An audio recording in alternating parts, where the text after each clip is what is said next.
Hey, I'm Marc Loftus, Senior Editor of Post Magazine, and we're here at NAB 2019 at the Las Vegas Convention Center for Post TV, and I'm joined by Jeff Spalla of Reeldata. Thanks for joining us. Thank you. It's great. So, I know a little bit about your company, but for those of our viewers who may not be familiar with Reeldata, can you give us a little bit of a background on when you started and what your business has evolved to nowadays? Sure. We started out as Reeldata. Now we're Reeldata Technologies. Mm-hmm. We rebranded last year. Back in the early 2000s. Yeah, we started in 2002. We were doing databases for TV shows. We were editors. We were sitting in the Olympics in Salt Lake City, and the database we were using was not that good, and we thought we could do a better job, and we came home after 35 days of editing and thought, let's brainstorm something better, and we picked up a couple shows because we had contacts, and we started doing databases for TV shows. Wow. And nowadays, you're really a solution provider for a studio that's looking for, you'll meet with a client, and how does that go? They tell you what their business is, and you try to diagram efficient. Yeah, we kind of work as a friend to our partners in the industry, both on the vendor side and on the customer side. And we've been around a long time, so I was an editor for 28 years. My partner's still an editor. And some of the people we work with are industry pros that have been around for a long time. So we kind of understand a lot of the problems that the clients have, and we get in with them and talk to them on this level and kind of go over where the pain points are at the moment and try to think out what the best way is to help them out. And then we suggest vendors that can go along with that, and we work with the vendors to kind of make sure the product works properly for them. Your clients are all on the M&E side. All on the M&E. You can't name names necessarily, but what are your type of clients? Mostly larger, kind of ironic because we're kind of small, but mostly larger, mostly the studio kind of client, a lot of engineering, a lot of CTO, VP in charge of engineering.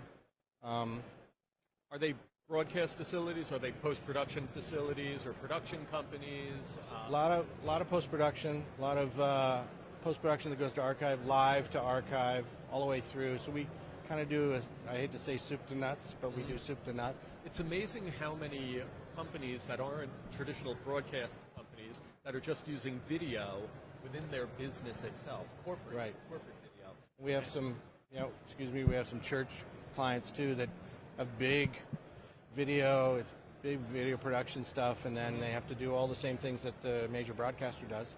Right. We have to take care of all of that. So you guys have a booth here at NAB, where you can meet with attendees. Yep. You're a reseller to some extent because there are manufacturers that you work with regularly, and I guess you're always looking to expand.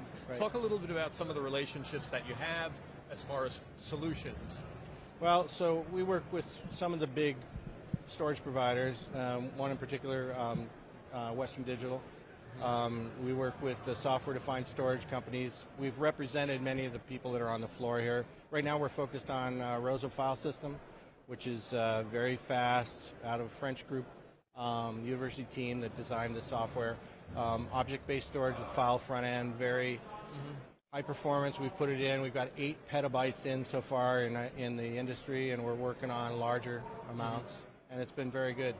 You've been to many NABs over the years, I know we've spoken, where black boxes used to all be isolated from others. Are things getting easier or more challenging now? Because I think they're getting easier. You think so? Yeah, I mean, I was a demo trainer for the Grass Valley Group for a long time. That's how I got my wheels back in the 90s. Because I was an editor, and they said, well, why don't you come and help us? And I would come to the show and do all, sit in the booth and be the guy showing everybody else how to use the editing systems, the switchers and all that.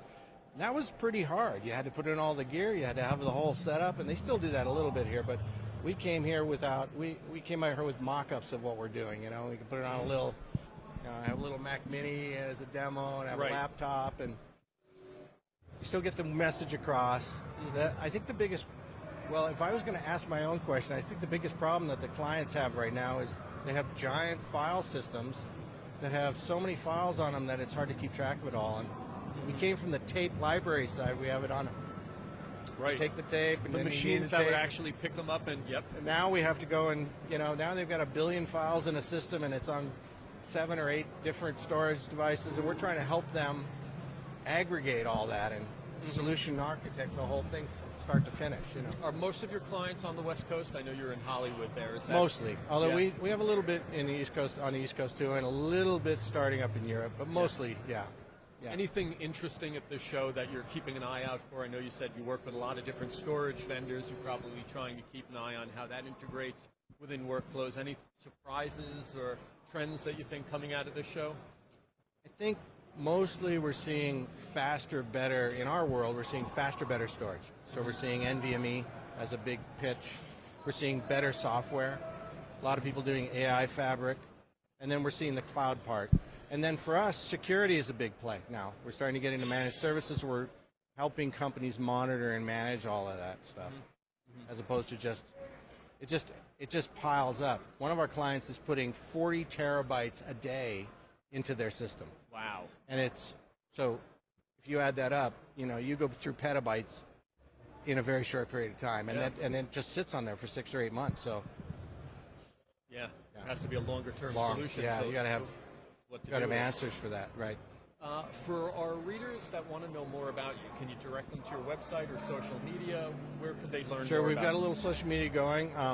Our booth here is SL10830. Okay. And how about online? online, www.reeldata.com. We're still using that. We don't need to you can do reeldatatechnologies.com, or you can do whatever. Okay, so they can find out more. Excellent. Well, Jeff, thanks a lot for stopping by, thank giving you. us a little It's overview great. on what you're doing, and we'll have to keep tabs what's happening in the year ahead. Yep. Thank Very you very good. much. We'll be back. Thanks again.